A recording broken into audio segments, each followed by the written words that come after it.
Hi friends, welcome to talk stories. మీకోసం ఈ కొత్త వీడియో. ఇది కోమటపల్లి రూట్ అనమాట.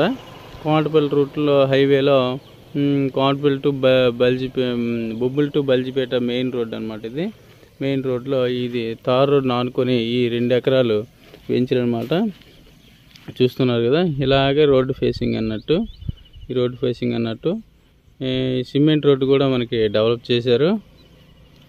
సిమెంట్ రోడ్డు కూడా ఈ సైడ్కి డెవలప్ చేశారు కాబట్టి దీన్ని హ్యాపీగా తీసుకోవడానికి బాగుంటుంది.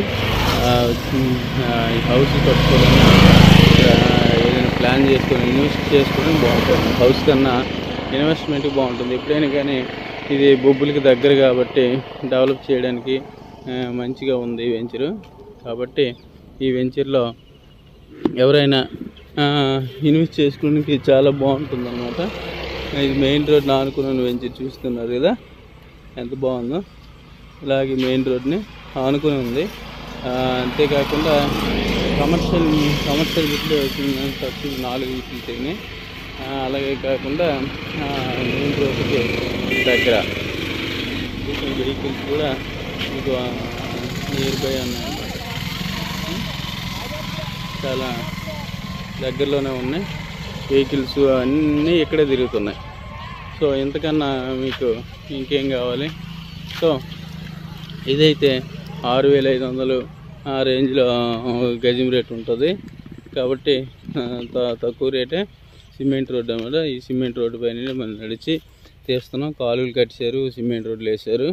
చాలా బాగుంది డెవలప్మెంట్ అయితే. ఈయనైతే బాగా డెవలప్ చేస్తారండి రాంబాబు గారు. దీనికైతే ఇబ్బంది లేదు. ఈ బిట్లకైతే చాలా బాగా చేస్తారు ఆయన. డెవలప్మెంట్ విషయంలో కానీ, వెంచర్ చూస్ చేసుకునే విషయంలో కానీ, మొక్కల కాన్సెప్ట్ అనేది ఈయన బాగా చేస్తారన్నమాట. సో అలాగే 4-5 వెంచర్స్ అనేది ఈయన అమ్మడం జరిగింది. చాలా మంచి వ్యక్తి కూడా, ప్రాపర్ కమ్యూనికేషన్ చేస్తారు. సో కావాలంటే ఆయన నెంబర్ కూడా మీకు డిస్ప్లే చేస్తాను, ఇబ్బంది ఏం లేదు. సో కాకపోతే నాయుడు అనే పేరు అయితే మెన్షన్ చేయండి, నాయుడు ద్వారా వచ్చామని. అప్పుడు ఇంకా మీకు బాగా ఇది ఉంటుందన్నమాట, ఇంపార్టెన్స్. అయితే ఇది డెవలప్మెంట్ అనేది 2 ఎకరాల పైన ఉంటుంది. ఇది ఇలా డెవలప్ చేసి మనకి వెంచర్ చేయడం జరిగింది. ఇందులో బిట్ అయితే కొనుక్కున్నట్లయితే ఇన్వెస్ట్మెంట్కి బాగుంటుంది. ఇల్లుకి కాదు, ఇన్వెస్ట్మెంట్. ఎందుకంటే చుట్టూ పొలాలు ఉన్నాయి, పచ్చని పైర్లు ఉన్నాయి. ప్రజెంట్ ఇక్కడ హౌస్ పర్పస్ అయితే వేస్ట్ అనమాట. ఓన్లీ మన డబ్బులు ఇన్వెస్ట్ చేసుకోవాలనుకుంటే మాత్రం ఇది చాలా బాగుంటుంది. చూశారు కదా ఎంత బాగా డెవలప్ చేశారు. ఇల్లు కట్టుకునే ఇబ్బంది ఏం లేదు. కాకపోతే ఇక్కడ ఏ ఇల్లు లేనిది ఫస్ట్ అయితే ఎవరు కట్టరు కదా, అందుకని మనం ఇంటికి ఇంపార్టెన్స్ ఇవ్వట్లేదు. ఓన్లీ ఇన్వెస్ట్మెంట్ పర్పస్ అయితే బాగానే ఉంటుంది. గజం వాల్యూ కూడా మ్యాక్సిమం వాళ్ళతో మాట్లాడినట్లయితే తగ్గించే అవకాశం ఉంటుందన్నమాట. సో ఎంత మంచి బాగా డెవలప్ చేస్తారు. సో ఇలాంటి మంచి వెండర్ దగ్గర మీరు ఇన్వెస్ట్ చేసుకుంటే బాగుంటుంది అన్నమాట. వీళ్ళు ఏదైనా కానీ పక్కా చేసి మనకి అమ్మడం జరుగుతుంది. వీళ్ళు ఎప్పుడు కూడా కొనిసిన తర్వాత అమ్మడం జరుగుతుంది అన్నమాట. లేదు అనుకుంటే అడ్వాన్స్ ఇచ్చి అమ్మిన వాళ్ళు చాలామంది ఉన్నారు. అడ్వాన్స్ ఇచ్చి అలా అమ్మినట్లయితే వాడు ఏమైనా డబ్బులు తక్కువ అయితే అది పెండింగ్లో పడిపోతుంది. అలాంటి వ్యక్తులు కూడా ఉన్నారు. అలాంటి మాత్రం కొనద్దు. చాలామంది తెలిసిన వాళ్ళతోనే కొనుక్కుంటారు, అప్పుడు కూడా ఫెయిల్ అవుతుంది. ఆ మీడియేటర్ ఎవరు, మంచి వ్యక్తి ఎవరు, దీన్ని మనకి ఎవరైతే బాగా మీడియేటింగ్ చేస్తారు అలాంటి వ్యక్తి కనుక్కోండి. ఫస్ట్ అయితే ఏ ఏరియాకి వెళ్ళా కానీ ఆ ఏరియా యొక్క మీడియేటర్ ఎవరు అనేది కనుక్కుంటే మీకు మంచి ఇన్వెస్ట్మెంట్కి మంచి ప్లేస్ దొరుకుతుంది. లేదు అనుకుంటే చాలా ఇబ్బంది పాలవుతారు, మన డబ్బులు లాస్ అవుతాం. చాలా కేర్ఫుల్ తీసుకోవాలండి డబ్బుల విషయం మాత్రం.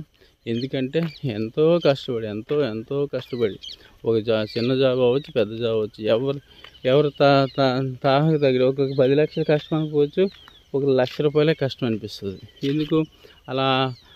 అర్హత అనమాట. ఇప్పుడు కూలోడి కంటే బిచ్చగాడు ఇంకా దారుణంగా ఆలోచిస్తాడు. అదేవిధంగా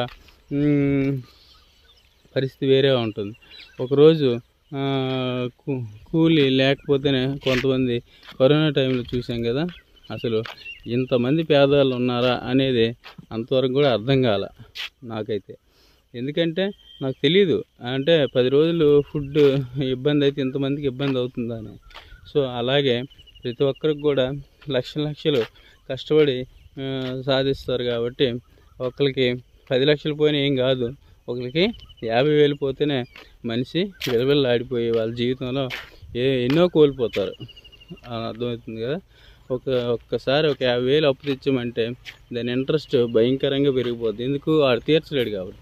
అదేవిధంగా లక్షలు ఒక ప్లేస్లో హోల్డ్ అయిపోతే మళ్ళీ ఆయనకి డబ్బుల రూపంలో ఏదైనా అవసరం వచ్చి డబ్బులు కావాలంటే డబ్బుల రూపంలో మార్చలేకపోతే ఆ ఇబ్బందే వేరన్నమాట. ఎందుకురా మన జీవితం, ఇంత డబ్బు పెట్టి ఇక్కడ పడేసాం, ఈ రియల్ ఎస్టేట్ ఎందుకు నమ్మాలి అని చెప్పేసి నెగిటివ్ థాట్లోకి వెళ్ళిపోయి, ఆయన నెగిటివ్ ఒకసారి వచ్చిందంటే ఒక ఫీల్డ్లో దాన్ని రాజకీయ పరంగా చూసినట్లయితే ఒక నాయకుని ఎంత బ్లేమ్ చేస్తామో రియల్ ఎస్టేట్ మీద అంత నెగిటివిటీ పాస్ అవుతుంది. ఎందుకు, నేను అలా బ్లేమ్ అయ్యాను కాబట్టి అందరికీ అలాగే జరుగుతుందని నెగిటివ్కి వెళ్ళిపోతుంది. కాబట్టి మీడియేటర్లంతా చాలా బాగా మంచి ఇన్వెస్టర్ను మంచిగానే బాగా చూసుకుని మంచిగా ఇన్వెస్ట్ చేయండి. అది ₹1,00,000, 2,00,000, 10,00,000 అని చూడొద్దు. మనం బిట్ కరెక్ట్గా న్యాయంగా వాళ్ళకి కొనిపిస్తున్నామా, వాళ్ళు కరెక్ట్గా ఉంటున్నారా లేదా, బిట్ సెలెక్షన్ కరెక్ట్గా చేసేలా లేదా, వాళ్ళకి ఉపయోగం ఉందా లేదా, అట్లా ఆలోచించండి. కస్టమర్ కూడా వాళ్ళ ఒపీనియన్ మొత్తం చెప్పండి. 10,00,000 ఉందంటే 10,00,000 ఎవరు కొనిపించరు. కాకపోతే అలాంటి వారు ఉంటారు, దాన్ని కొద్దిగా జాగ్రత్తగా హ్యాండిల్ చేసుకుంటే మంచిదన్నమాట. అంతేగాని దాన్ని హోల్డ్ చేసి మనసులో ఒకటి ఉండి బయటకు వేరే చూసినట్లయితే మీకు ఎప్పటికీ బిట్ ఎవరు కొనిపించలేరు అన్నమాట. సో మీ ఒపీనియన్ చెప్తేనే బిట్ కావాలన్నా కొనడానికి బాగుంటుంది, కొనగలరు కూడా. ఇన్ని రకాలు ఉన్నాయంటే అన్ని రకాలు ప్రాబ్లమ్స్ ఉన్నాయి ల్యాండ్స్ పైన. బంగారం షాప్కి వెళ్ళి కొన్నంత ఈజీ కాదు, ల్యాండ్ కొనడం చాలా ఇబ్బందులు ఉంటాయి. అప్పటికే అన్ని రకాలు చూసుకున్నప్పుడు కూడా కొన్ని ప్రాబ్లమ్స్లో ఇరుక్కుంటున్నాం. అలా ప్రాబ్లమ్స్ ఇరుక్కోవద్దు. ఎందుకంటే మీరు ఎవరైనా కానీ కొద్ది మంచి మీడియేటర్ని పట్టుకున్నట్లయితే మంచిగానే ఇన్వెస్ట్మెంట్ దొరుకుతుంది. కాబట్టి మంచి ఇన్వెస్టర్ను వెతుక్కుంటే బాగుంటుందన్నమాట. మంచి మీడియేటర్ కూడా ఉంటే బాగుంటుంది. మీడియేటర్స్ అందరూ కూడా వాళ్ళు 10,000 కోసం వాళ్ళ డబ్బుల్ని ఇబ్బందుల్లో పడివద్దు. కాబట్టి ప్రతి ఒక్కరు కూడా మంచిగా ఇన్వెస్టర్ని మంచి పద్ధతిలో ఇన్వెస్ట్ చేయించితే చాలా బాగుంటుంది. వాళ్ళకి చెప్పండి, ఒకవేళ ప్రాబ్లం ఉందంటే ఈ ప్రాబ్లం ఉంది ఇక్కడ, అయినా పర్వాలేదు అనుకుంటే కొనండి అని ఓపెన్గా చెప్పండి. ఇబ్బంది కూడా, నేను ఇక్కడికే వచ్చాను, ఇక్కడ ఇన్వెస్ట్మెంట్ ప్లాన్ తప్పితే ఇల్లుకి ప్రజెంట్ సిచ్యువేషన్లో పనికిరాదు. ఆ విషయం క్లియర్ చెప్పండి. వాళ్ళు ఏమంటే ఇల్లు కట్టుకోవచ్చు, లేకపోతే పిల్లకి అమ్మవచ్చు, అలాంటివన్నీ చేస్తూ ఉంటారు. కానీ అట్లా కుదరదు అన్నమాట. కొన్ని ప్లేస్లో అవి ఎలా ఉంచుకుంటే ఫ్యూచర్కి పనికి వస్తాయి తప్పితే కొన్ని వెంటనే అమ్ముకోవడానికి పనికిరావు. అలాంటప్పుడు నాకు 2 లక్షలు పెట్టింది 4 లక్షలు వస్తుందని చెప్పేసి వాడితో కొనిపించేసి ఇన్వెస్టర్ కొనిపించేసి వాడికి మాత్రం దేనికి పనికిరాకని చేస్తారన్నమాట. సో అలా చేయొద్దు. ఎంత మట్టుగా చాలామంది మనల్ని నమ్మి డబ్బులు పెడతారు. ఆ డబ్బులకి న్యాయం చేయండి. మీరు హ్యాపీగా కమిషన్ మాత్రం 2% కాకపోతే 3% తీసుకోండి, కానీ కరెక్ట్ చేయండి. వర్క్ అయితే కరెక్ట్ చేయండి. చాలామంది నమ్మలేకపోవడం కారణం ఇదొకటిగా చెప్తూ వస్తున్నారు.